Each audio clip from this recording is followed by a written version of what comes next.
Hello, હું વિજય વસાવ બોલું છું. અત્યારે હાલ અમે દેવઘાટ પહોંચ્યા છે, જે સુરત જિલ્લાના ઉમરપાડા તાલુકાથી 15 કિમી દૂર આવેલું છે.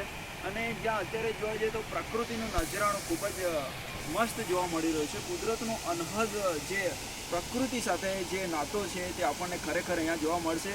અને હાલ જે દેવઘાટ છે, જે ખરેખર હું બોલી રહ્યો છું એના પાછળનું જે બ્રેકગ્રાઉન્ડ છે તે મિની દેવઘાટ છે. અને દેવઘાટનો જે ખરેખર ધોધ છે તે આપણને જોવા મળી રહ્યો છે.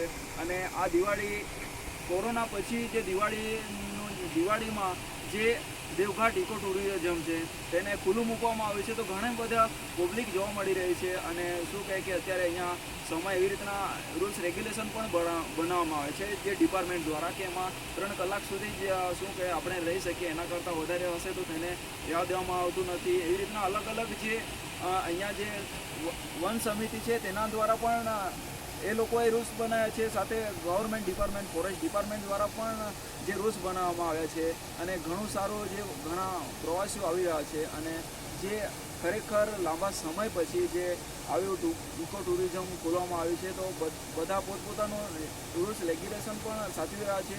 સાથે આજે અમે સૌ આવ્યા અને જે ઇકો ટુરિઝમ વિશે થોડી માહિતી જે છે લોકો સુધી પહોંચાડે.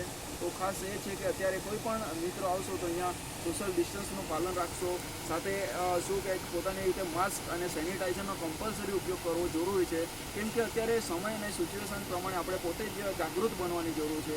સાથે જે દિવાળી અને નૂતન વર્ષ હવે ગયું છે એના પછી જે અહીંયા ઘણી બધી પબ્લિક આવી રહી છે, તો અત્યારે ખાસ એ છે કે પોતાનું પણ ધ્યાન રાખો. સાથે આજુબાજુ કોઈ વ્યક્તિ કોઈ સંક્રમિત છે કે કોને ખબર નથી, તો પોતાની રીતે એ બાબતનું પણ ધ્યાન રાખવાનું છે.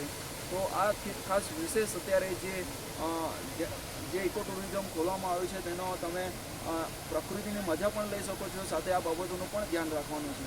જય હિન્દ, જય ભારત.